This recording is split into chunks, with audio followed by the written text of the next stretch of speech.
Traveling with the queen of rock and roll. The COVID hit, now we're stuck at home.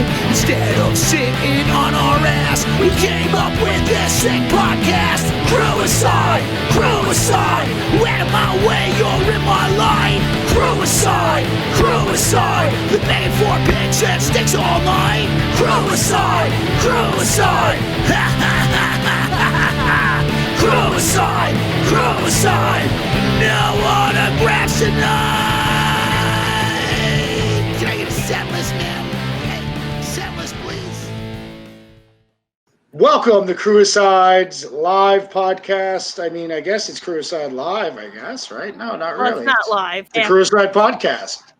We are here with Annie Stoic and Beef Henderson, yours truly, where we are going to be talking about everything and anything about the road, the past, the present, the future, music industry stuff. It's all about teching. It's all about what we do, things we do when we're on tour, things we do when we're not on tour, the music business in general. And it's mostly about keeping up with friends that we meet from the road. And this show is about all things music, all things concerning the road.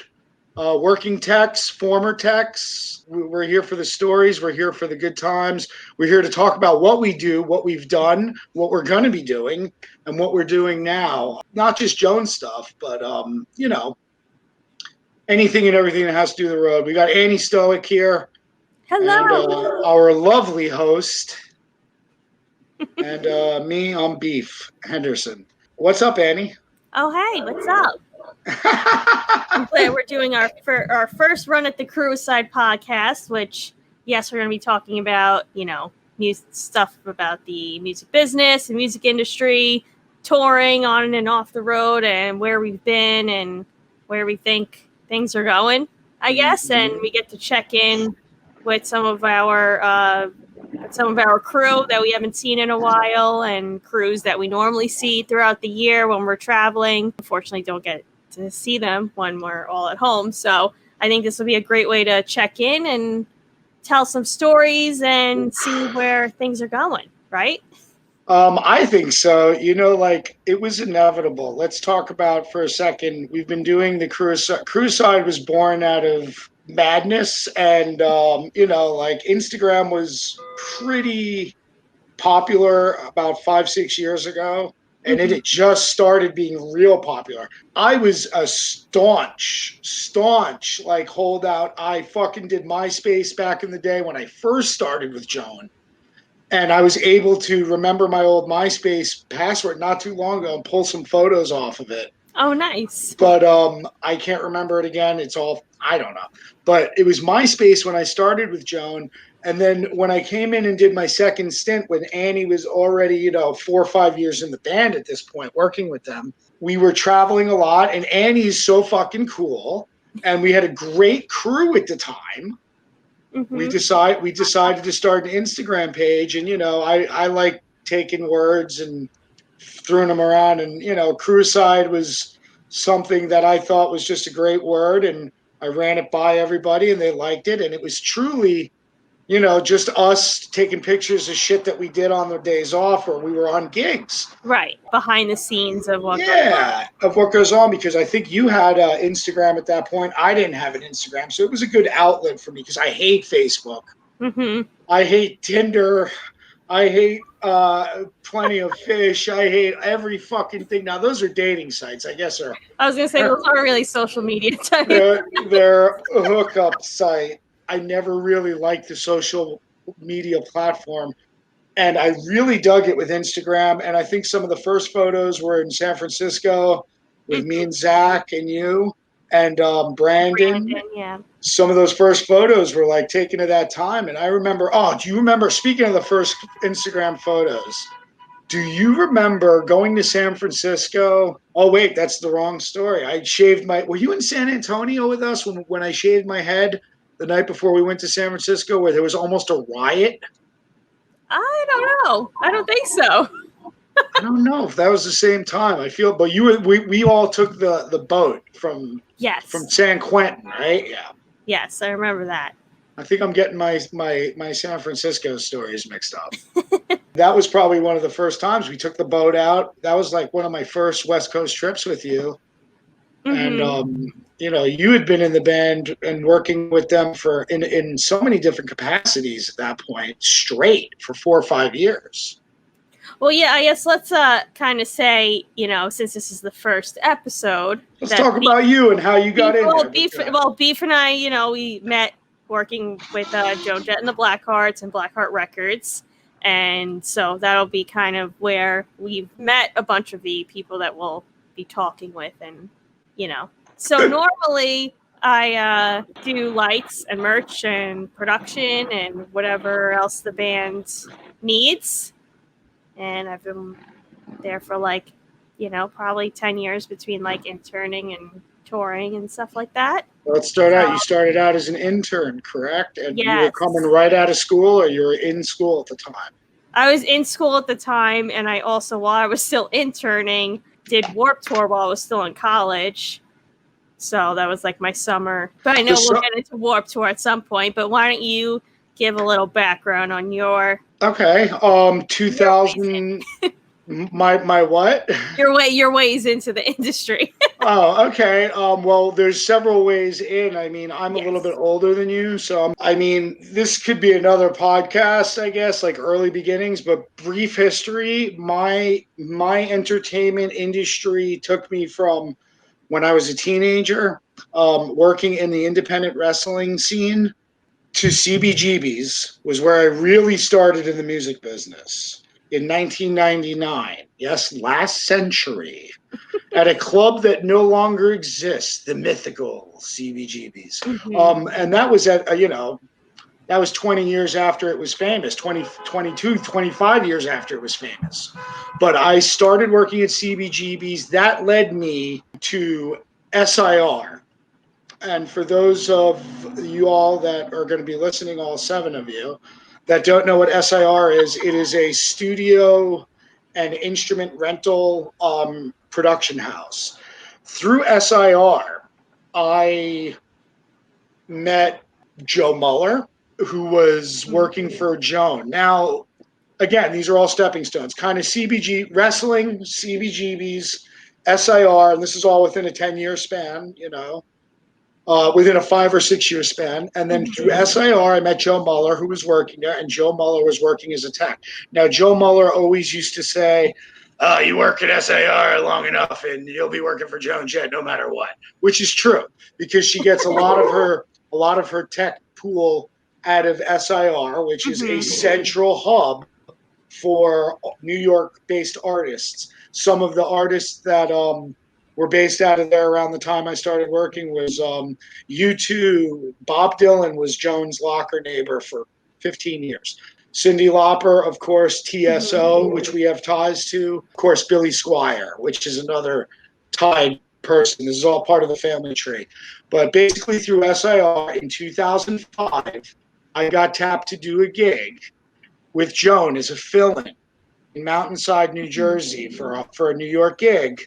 And it was a fill-in gig. I knew nothing about drums. I met Tommy exactly 15 minutes before they were supposed to go on. maybe half an hour, 45 minutes. It seemed like 5 minutes, if even. I met Joan and everybody literally just before they went on. And I did the gig, and I never expected to be called back again. I got called back. And from 2005, till roughly now, on and off, I've been with the Blackheart family. Awesome. And in between that, I've done other things, and everyone knows I work for SIR in New York, which affords me to do gigs with many different artists other than Joan when I'm working at home. I go from jazz, classical, spoken word to hip hop. My list varies. We can get into who I've worked for in another podcast individually, people we've worked with, bands we've done with, but through SIR, I met Joan, and that's where I came from. That's how I started my sentence. Yes. But it was great. It was awesome. I never thought it would even lasted this. You all, once you're in that family, no matter what, you're in the family, Right. and that's kind of where I'm at. But that's where we are. And then 6 years ago, I came back to do a full stint with 2014, and that's when Crewicide started. Mm-hmm. Shake your grinder, shake it all around. But yeah, that's how I got there. And Billy, when I started, it was Billy Crater, Joe Muller. Oh, Joe D was guitar tech. Actually, it was Kevin Herdman. I don't know if I met him. It was me, Kevin Herdman, Joe Muller, and Billy Crater. That was my first gig. I believe Kevin Herdman. So Kevin Herdman worked for Lou Reed. Kevin Herdman is Local One. Very talented guitar tech, very talented tech in general, and a really good dude, just a great guy. He really taught me a lot about proper stage etiquette and conducting myself on a stage with a icon and someone who has the precedence like Joan. So that was a big help. So he was really good with that because I was fresh. I didn't know shit, Yeah. I mean, when you started, you were in the fucking office. You didn't start doing gigs right away, Yeah, I worked at my college at the theater there, where just kind of got like good like stage teching and working with artists experience, but definitely not like a high level. But what? Was it Five Towns? Yeah, Five Towns College. But I was always into, booking shows, being on stage, working any shows I could in any capacity. And so I definitely learned a lot of that there. And being like and I did, a few Warped tours before I actually was on the full tour, but that kind of was like a heavy, like, training ground. Yeah. Oh, for sure. And that's where I really learned how to sell merch. My partner, his name was Metal Mike, that I did merch with, and he was a veteran merch seller. Like when I was there, he knew the drill.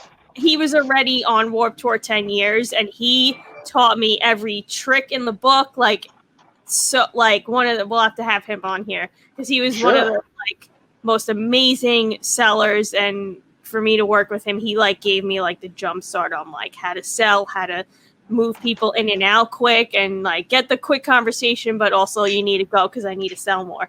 The schmooze, the good schmooze. Yeah, the quick schmoozing. And he taught me so much stuff with like kind of getting right into the industry there with selling and marketing and stuff like that. So that was like a big jump start to me as on my merch selling side. Well, like, that goes back to what I was saying about Kevin. I mean, look, we were very lucky to have such as Kevin and Joe Muller. I mean, we'll have Joe Muller on here, I'm sure, at one point, because he's Blackheart associated. We're going to have a lot of Blackheart associated guys on here.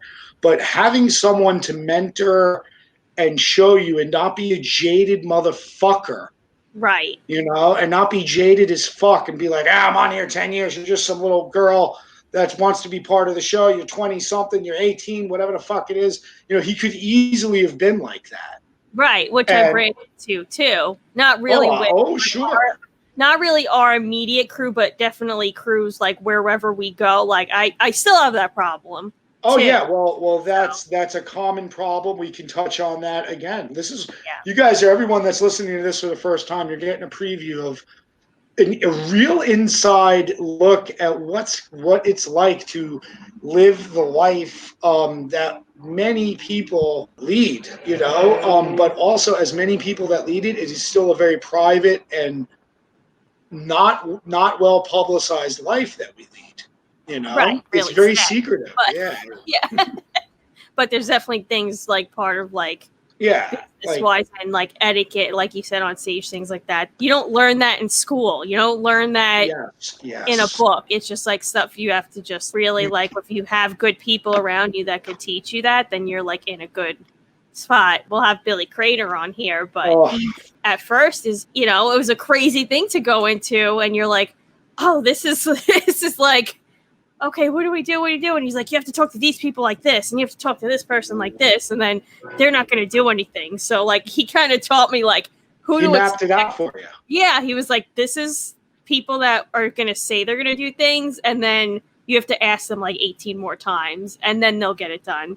So I learned, like, if you need something on the road, you ask at least 5 different people, and one person will get it done. That was a good. That's a pretty good assessment. Yeah. Right? Yeah. Because it's like, like you ask, like, hey, can you go grab this, or we need this for the show, or like not even like, a runner thing, which is like a different story. Obviously, that's their job. The hospitality people, the backstage workers, things like that, like your house people. Some of them are just like, okay. Do they really need that? Or they're just like asking for stuff. Like some of them like won't go the extra mile sometimes, get simple things that like are on the rider, I mean, yeah. And well, here's another thing, like the terms that we use. Here's another one, rider, and maybe, in the future we could post these things up there as the show goes on and progresses. There's a difference between a rider and a stage plot. So I was doing, here's a perfect example. And this happened. So 3 weeks ago, I did a gig. I'm not going to say where, I'm not going to say who. It was a very high profile gig for the most high profile you can get for what's going on right now. It wasn't a private party. It was a public event. It was super high profile that required a piano. Okay. That's it. Just a piano. Okay? We're not talking on my end. There was a stage, there was lights, there was cameras, whatever. But all we needed to do was set up a piano. So I said, no problem. I got there with my crew that I was, I was with the piano crew. My buddy, the lead piano guy, we'll call him Shao. Shao says, where do we set up to the piano? So the people that are in charge or supposed to be in charge say, oh, let me get that information from you. Then somebody overhears it on stage, the guy laying the carpet on the stage, and he says, you can't put no piano on here. It'll ruin the carpet. So then the guy who's in charge sees that, hears that, and says, uh-oh, I got to talk to 3 other people, right? Right. My point being is, by the time I got from the artist to the production manager to the stage to get that one piano on the stage to help set up a piano with Shao, it took 7 people. 7 people. Right. To confirm and wonder how to do this and where it was going. And then at the end, finally, they came up and said, oh, I have a rider. Let's look at the rider. And I immediately said, scratch his head. You got a rider? And the guy said, yeah, it's right here. I was like, oh, I'm sorry. You're showing me a stage plot. He thinks that the stage plot is a rider because I said to him, if you were showing me a rider, then we'd have to then I'd know exactly how many pieces of cheese, Gatorade, and Pellegrino waters your dumb fuck artist needs tonight. Because that's what a rider has on it. And he goes, oh, yeah? And I go, yeah. I was like, yeah, you're running the show? You're showing me a stage plot. And I would seriously hope you consider calling it a stage plot to anyone else you talk to. Anyways, that's what it comes down to, being like with not idiots, but people that think they know what they're doing, think they're in charge. It takes 7 or 8, 9, 10 people before you can get what you need to do. All I needed to do was get a piano on the stage. Get a piano on the stage. That's it. Sometimes all you need to do is say, where can I set up merch, right? And it takes forever. Oh, yeah. That's the same thing, say, But which the event you were at, I'm sure not was a private party, but was more of the corporate party type of event. I will say it's of the highest nature. I don't want to say names. It's not right. No, it was a political event. So it was super corporate. Right. So the corporate people, like corporate private parties, those type of events, compared to going to this theater and amphitheater and gigs like that, are completely different people, and those gigs can run very, very different and very hard. The corporate private parties, the charity events, things like that, they'll put them in charge of artists who have never worked with bands and things like that, and and they're like, wait, you need what? You need what? What's the rider? We didn't get anything you needed. Some of them do. Some of them do get it. That's usually the tough gigs are the like those They are. private And you know parties and what? stuff I like that. was very surprised because, all right, so I'll say, again, it was a political thing and it required a piano and there was national cameras there. It was going to Right. be covered by everything in the press. Everybody that was there knew what was going on, what to do, and what to expect. And for the past year or two, with campaigning, you know what I mean? Mhm. They've been doing these live events because a lot of production companies get contracted to do these campaigning, events for, Right. 5 months at a time towards election, right? Mhm. So this was a pretty big campaign. Obviously, it's one of two campaigns I'm talking Right. about. And the people involved, I thought, well, this is a reputable production company. It shouldn't be that much of a problem.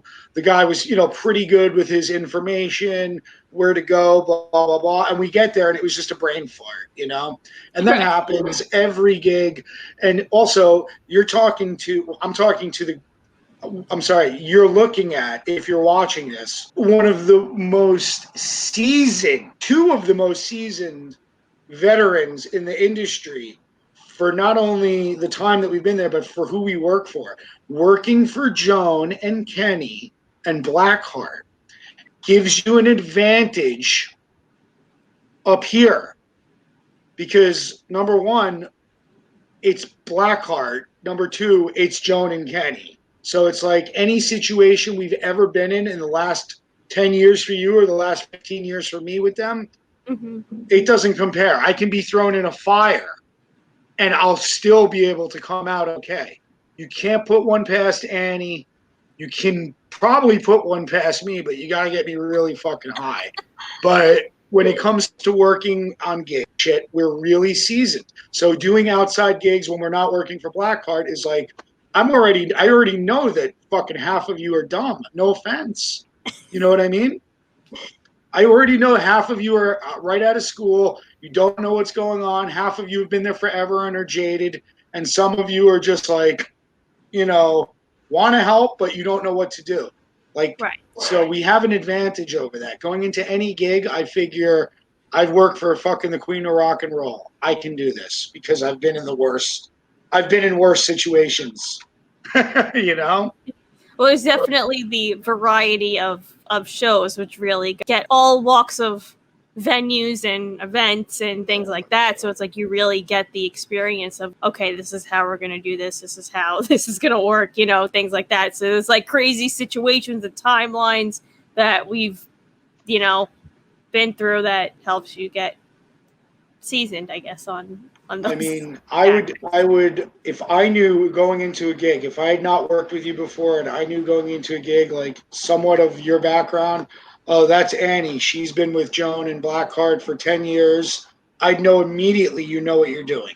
You've been in arenas. You've been in you've been in private halls for clubs, private fucking parties. You've done every gig, every theater gig there is, every arena, every stadium, airfields, soccer stadiums, stadiums are all stadiums.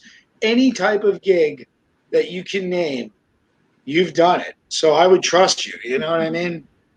As a crew guy, as a local guy. That's another show. Working with locals, that's another show. Yeah. Mm-hmm. But I would trust you just because I knew that this woman, like I said, if I'm on a local crew, I try and find out as much information as possible because I feel like when I'm on the road, and you could attest to this, information is there, but it's fake. It's like fake news, The Book until of you get Lies. The itineraries. the Book of Lies. Itinerary is the big Book of Lies. Yeah. I was gonna say I've went and been writing the Book of Lies, and I'm like, I want the real info though. I don't want to make this lies. I want to give as much info as I can. We all like info. We want to see all the details. Here's another terminology, some more terminology for those who aren't familiar with it that may be listening. Advancing the gig. Yeah. That's your entire, that's your pre-production basically, you know? You're advancing a gig. You're sending information and receiving information. It's like being a computer, only doing it live. Mm-hmm. It's an old Jedi trick they used to do before the internet. Right. Before, as I call them, spreadsheet. Mm-hmm. You Well, know, Billy Crater still calls and writes everything down in his handy-dandy notebook. and that's why, although spreadsheets are essential right now, especially in this modern touring era, in the last 10, 15 years with computers, iPads, and even your own phones, spreadsheets are essential. Emails are essential so you can go back and look and archive and not have to do the old, God, where the fuck is that paper? Ah! You know, that's a Billy impersonation. Yes. The fuck, God damn it, where's this fucking guy's number? He just called me. You know? But Billy doing it the way he does is old school. Billy comes from, I have so much respect for Billy Crater beyond anything on the stage. I love him. He's born the same year my old man was born in 1949. He knows the same stupid jokes that my dad told me when I was a kid. He's so much more to me than just, Jones sound guy, obviously. To everyone. He's so filled with knowledge, and if he would do the computer thing, he'd be dangerous. If he did the computer thing and the write down thing, forget about it. He'd be dangerous. I mean, he is dangerous, and I'm not saying anything against his techniques. I'm just saying sometimes I'm like, God damn it, Billy, just go back on your phone 3 fucking calls. That's the guy who called you. Because, he's a little bit older. He doesn't understand that sometimes. He does now. He has an iPhone. Yeah, he's got so he can't throw his flip phone anymore. Oh, the violence. Oh, God. We could do a whole podcast on riding in a car and a plane, riding in a vehicle with Billy Crater. Mm-hmm. For sure. From go-karts to airplanes. So many Billy stories. We can't that'll be the Billy Crater episode. We'll have to get him on and just talk about how much he misses planes right now. And he's so glad. Here's another thing. Like, here's something fucked up I thought about with, the current COVID situation. Mm-hmm. This is so fucked up. Everyone's going to hate me. It may be offensive because people take this to heart.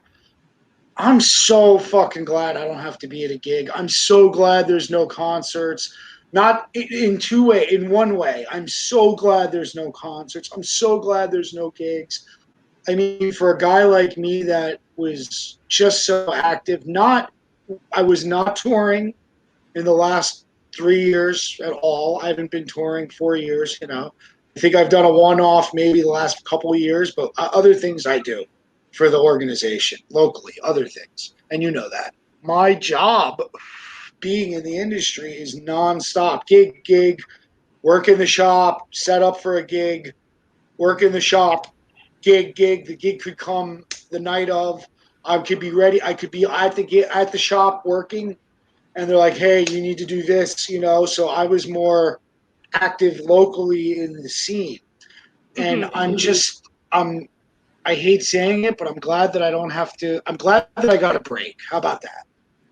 I see that two sides of it too. There's like 2 sides. Yeah. I'm heartbroken on the other side. I'm crushed, and the other side of me is crushed. And it's like I haven't been home for this long in 10 years, which is crazy, and I can't even imagine Joan and Kenny and the band they really haven't been home. And Billy, who's been out for 30 years. They've never taken a summer off. That's just not what they're, it's a working organization. They're not going to, take off maybe during the holidays, winter, it's slower anyway. Yeah, of course. But, the other side to it is, I see even on, social media, stuff like that, you see other crew people who which this isn't my thing, but they have kids and it's the first time they're able to spend time with their kids and families. You know what I mean? That's this is the first time they've ever done that, which is crazy, you know? Yeah, that's another side of it. Again, I think that's the split side of me. That's like, I'm glad, you know, I had several things. I don't get too personal with beef shit, but like I had some major, you know me, I like to keep it rock and roll all the time. But you know, I had some major personal issues within 2020 and major events that took place within myself and my personal life that changed me, you know, for the better, I think. And stuff like that's happening. I would not have been able to do at least one of the major things that I did this year personally within my life. I would not have had the time to do that if I was working full time. I would not have had the time to do that had I decided to take a tour. Not that I was ever going to, but there's always a possibility. You know what I mean? Again, my local situation in New York City affords me to work for many different people on many different levels, and it's really, I was doing good, but when that all stopped, it was like, what do I do? And that's when you think to yourself, okay, you've got Jimmy there. Everyone knows about Jimmy and Jackknife. You know, those are the two greatest things in your life, you know, other than working you know, for what we do. And it's like, well, what do I do? So I did something. I made a major change in my life, and I never would have been able to do it. I was still getting unemployment. Thank God I had income and I had the time. So I did it. I changed some things and went through some shit. And it was like, I was so in the end, it's been like what, March, April, May, June, July, August, September, October, November, 8 months, right? So it's like in these 8 months, you know, I've done a lot for myself, and I'm so happy that I've done it. I'm so happy that I'm doing it, and I've really reconnected with playing guitar. You know, I started singing in a new band, Oh Jesus Knievel. Yeah. And you know, super heavy metal crossover, we black metal, heavy metal, fucking punk rock, fucking hardcore, you know, you name it. And I'm finally like doing it again. And I was so happy to do this shit, but I'm just, and without, you know, if concerts were there and if work was there, unless I was in a different profession, I wouldn't have time to do that. But the other half of me is crushed. Yeah. Because like I don't like not working. If I'm at a gig, like I don't sit down the whole day. You know, it's like, and when I'm at home, I'm like, all right, well, what can I do? What do I got to do? You know, it's like, it's weird to be like, just chill and just sit down for a bit, you know? So it's a weird situation to be in when you've been out doing stuff consistently for years. I do get that with like stuff you got to like take care of now that you're like, hey, this stopped. Like I know like a lot of crew people like, and my drummer, like, we're like, get all your surgeries done now. Like, this is the time. We're not going on the road anytime soon. You know, I got Invisalign, and I would have never done that on the road. Absolutely not, because it's been a horrible experience. If I was on the road and had to deal with gross, like my mouth, like, and retainers and things like that, and a truck stop on a tour bus, hell no. So, if any people are listening, time to get all of your health stuff done, get your surgeries, get this done, you know, which, you know, you should have started maybe like a few months ago, but, you know, now's the time to do it. I think our good buddy Donnie, who's not as active in the Crewicide, you know, I mean, he is a Crewicide member, but he's not as active as you and I are. I think he's got a band going on. I mean, he was always doing a band. Crew people also starting their bands, doing their things. Like I said, I mean, anyone that knows me knows I've been in a band and I've been a musician. That's how I started, you know. Right. I have early, again, CBGBs was the start, but I was working, you know, I was in bands since I'm 15, 16. Mm-hmm. And I've been humping my buddies and bands' friends' gear since I'm 16. I worked for a band called Downpour. That was like even before CBGBs, maybe right around the same time. That was my first, like, I was a tech, you know? And it was like, well, oh man, I'm in a band. I'm working for my friends' bands. I'm a musician, priority number one. And it's just so good to like work on music now that I have time. I think a lot of crew guys are starting bands or being active in bands because they're not on the road, you know? So it just goes back to like, holy shit, how much shit can you get done because you're not on the road, you know? Yeah. But I think that's awesome. I remember when I had my braces. Oh my God, that was years and years and years ago when I was a kid, and it was horrible with the retainers. I couldn't imagine trying to do it on the road. Right? Because, like, and actually, Donnie, the most recent drum tech of the Blackhearts, he actually got braces, like, the last month we were touring. And, like, I felt so bad. I'm like, oh, my God. And I was thinking about getting Invisalign. I was like, oh, my God, I don't know.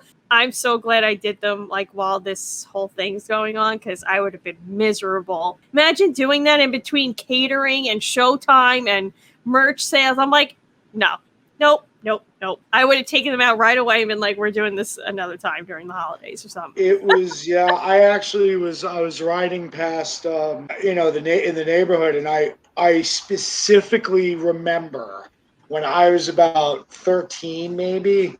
I hadn't been to the dentist in a while because the insurance was different back then, and I still had the braces on, but my mom was like, I don't know when the parents were like, I don't know when the next time we're going to get to the dentist is, but just keep doing what you do. And at that point, my teeth were pretty, straight for what they have been, what they were. So it was almost at the end of it. And I remember I was on a street in my neighborhood, and I rode by it the other day on a motorcycle. And I remember specifically taking my retainer out on the street and being like, I haven't been to the dentist in 3 months, and I'm not going back until this shit gets settled. I can't stand this. And I threw it on the ground and smashed it. And to this day, every time I pass by that spot, I just remember smashing my retainer right there. Oh, crew people are doing things a lot of crew people are getting out of the business, Yeah, which is unfortunate because it's like, who knows when this is really going to go back in full force, because it's hard to judge that right now. So, but it's like bands just can't keep like not booking shows, but also it's like, are they going to book them and then have to cancel them and keep postponing? It's like, it's hard because ideally, what do you do? Like, you start a bus tour and someone gets sick on the bus, you quarantine that whole bus. You can't send a crew in, a whole nother crew in overnight. What are you going to do? Does the whole band what happens if someone in the band on their bus gets, like, you quarantine the band? Like, there's a lot of factors for all these bands and crews and venues that's like, it's a lot of unanswered questions that can't be answered right now because it's like, who knows? I have a theory. Let's hear it. I think you're going to be seeing week to 2 week long residencies in set venues, more of those residencies. Okay. You're going to be seeing more residencies, and such as the Vegas scene, which you are familiar with and I'm familiar with. I don't want to get too into that because I have more theories about that too. But my theory is you're going to see festivals that will have multiple days of an artist playing for a week, maybe. You're going to be seeing more residencies, more long-term residencies. I can't stress that enough. 2 weeks, a month at a time, maybe. Bands will set up shop in a particular venue. They might not be able to sell out the venue, but they could sell consistently for 2 weeks. Mm-hmm. You know what I mean? Right. You'll sell it out once or twice, the first week or so. But then if you're there for 2 weeks, in a town like Vegas, you could do that. I'm thinking more like 3 shows. You got a band in for 2 weeks. 1 week you'll have 3 or 4 shows. The next week you'll have 2 or 3 shows. You're quarantined within the bubble, right, of the venue / hotel possibly. Mm-hmm. And then you can move on as a band. Right. And those who come in, will take the precautions. I think there's going to be waivers, Mm-hmm. Waivers for sickness. You're coming in at your own risk. You know, I think you're going to see more waivers and with e-tickets and with tickets of concerts. You're going to have to sign a waiver, I think. I really do, saying that you're coming voluntarily and that the venue has no responsibility and the venue will take, take responsibility on a limited level, such Mhm. as where it's clean and it's safe for you to be in. Right. And that's that. Those are my theories. I really believe that's the way it's going because people are wanting to see live bands. They want to see music. They want to see events, magicians. They want to see, Penn and Teller. That's a Yeah. whole nother thing. I mean, come I on. want to go see them. I've been wanting to see them for a while. I wanted to go so bad. I got my top hat on, but I'm saying like I'm a guy that's really into the magic stuff. I'm Well, really into that shit. that is. I think like the earliest in my theory of seeing things is going to be some type of outdoor things like this spring. I think some stuff might. I don't know about like traveling, but it might be something where like they do a stationary show, like maybe a Vegas That's what you're saying. residency outside, like something like Stationary show. or I don't know, maybe the amphitheaters can start. Absolutely. Like It's rain or shine there. yeah, exactly, and You know what I mean? Amphitheaters will absolutely make a comeback. Venues will make a comeback. Some indoor venues are going to have to switch it up. So in New York, this is what's going on in some of the bars. What's going on is they're doing these indoor flea markets and outdoor flea markets at bars. So the bars have food and drink. So they get people to come to the bars, and instead of sitting at the bars, one by one, and they're all indoor. Well, they've got vendors there doing vintage clothing, selling records, selling horror merch. The horror, the punk rock, and the horror stuff. You know what I mean? Band stuff, music shit, anything. So they get around having an empty venue by filling it up with little tables, and then you go and drink and you eat the food and you check out the stuff. So that's something they're doing to get people and in the industry, especially the restaurant and bar industry, the little club industry in particular, the live venue bar industry, moving. Yeah, I do think the smaller bars, smaller clubs are going to be the hardest to really come back. Not because people, when they are open, that people will definitely go. It's just right now, it's been so long and it's still going to be longer that places that aren't equipped for, say, food or things like that, like they're kind of screwed right now. Like they really are. Yeah, you're absolutely right. It's going to be tough for them to, once the bigger places open, they're going to open. Like they'll be fine, Oh, sure. I mean, I know for a fact that Irving Plaza, that has been closed for 2 years, or at least a year and a half, they have renovated. They were in renovations. This time for them is perfect. I know for a fact that they're in there testing sound and video as we speak. They are upgraded and finishing the renovations. And I know for a fact sound companies are in there testing their AV and sound systems and lighting rigs.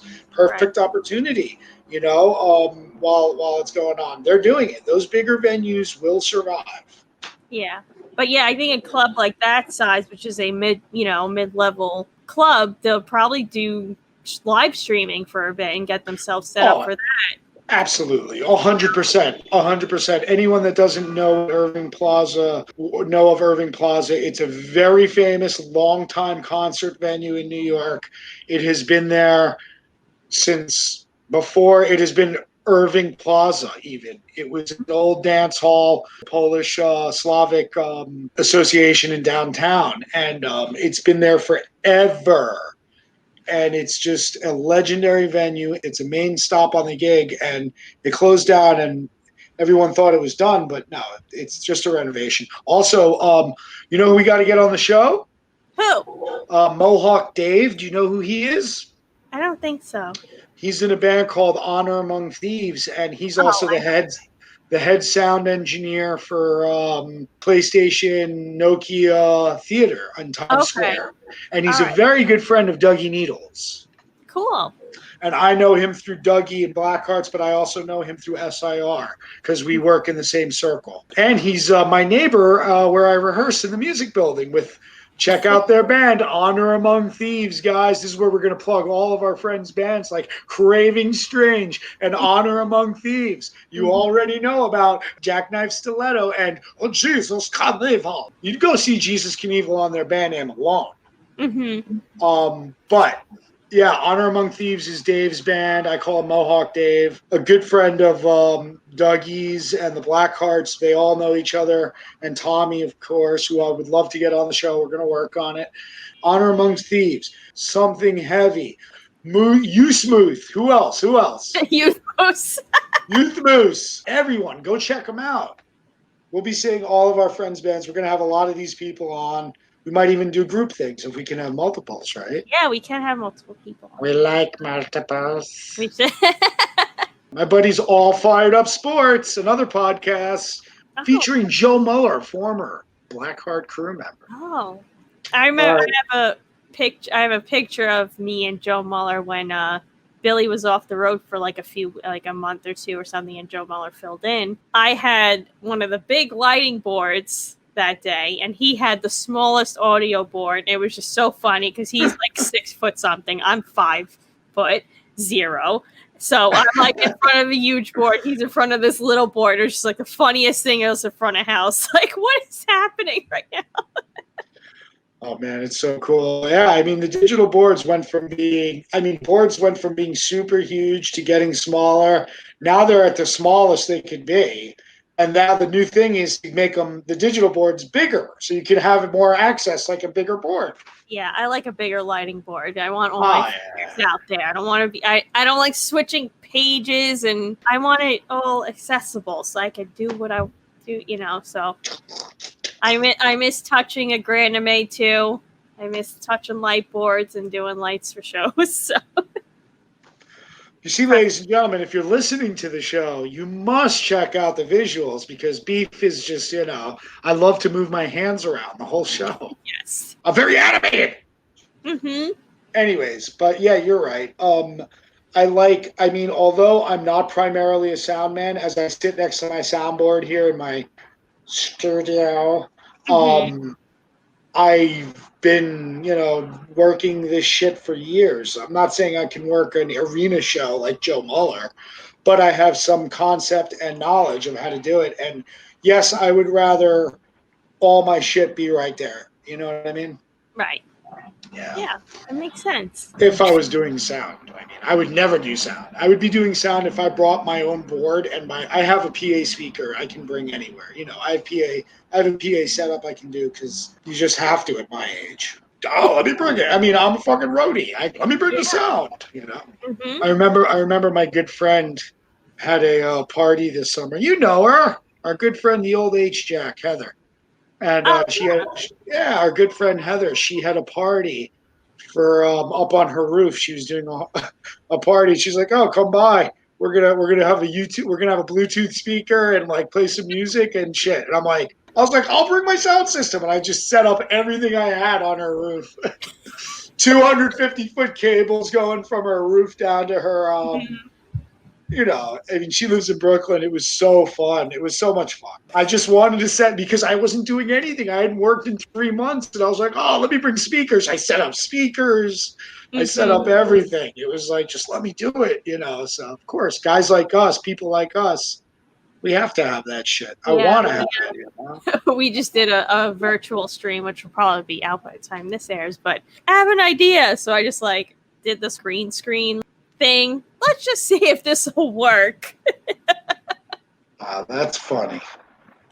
That is funny. I'm getting a couple of texts because I put out a couple of feelers for some guests. Ooh. Message us on Instagram if you have any suggestions or questions or things like that. We could do like a Q&A one day. Yeah, we can. We could do a contest where the winners could do a live stream with us, maybe. Yeah, that'd be cool. And we can answer their questions because I know they'll have them. Yeah, that's cool. You see, it's in the infinite possibilities here. Yes, for sure. I think it's going to be a good format. Oh, wow, we're getting to the hour mark. Yeah. So I think we did pretty good. I think for a Our test first trial. run, I think it's cool, Annie. I mean, we've been doing this shit on and off, since the 8 months ago since we did the first Crewicide live, and I think we'll continue to do those pop-up Instagram lives. Mm-hmm. But I think this is the best way. Yeah, for sure. It'll be good to check in on our fellow crew friends too. And he said, if you're on Instagram and you're part of if you're a touring crew guy or woman, touring crew member, sorry, reach out to us, give us a chat, let us know what you're doing. We want to hear from you. We want to hear from everyone. It's not just the touring community; it's the people that work in the venues, the live venues across the area that are set. Give us a shout out. Let us know how you're doing. We're going to have some guests. We're working on some. Of course, we're going to have former and current techs for Crewicide and the Blackheart organization, and many other people. Yeah, for sure. Because we get to work with a lot of people. You know? We do, and a lot of them are going to be music and production based personalities. We'll see who's coming on. I'd love to have Tommy Price on. Yeah, for sure. We'll bug his ass. Thank you guys. Oh, you have your Blackheart sticker. Those are hard to find now. Oh, I have a lot. I have so many Blackheart stickers that are. I have a few. Did you get? Is that where they are? I've been looking for those. Anyways, I gotta go. Thank you guys so much for checking us out on any medium that you're listening or watching this on. You can follow us at Crewicide on Instagram, Twitter, Facebook, or crewicide.com, which will lead to somewhere. I don't know. I think it goes to our Instagram. And then you could email us, crewicide@gmail.com. I would love to hear it. Oh my God, if anybody emailed us, I'd be like, all right, let's read it. Instagram and email with questions and whatever. I'll fucking answer anything. Maybe we'll do a Q&A thing. I don't know when we're going to air this, but maybe happy holidays to everyone, whatever you do. Yeah, everyone stay safe out there, and we hope we see everyone real soon. Until the next one, right? Until the next time. Yeah. All right. And see ya. Bye. What do we do now? It was good? All right, then keep it. I don't give a shit.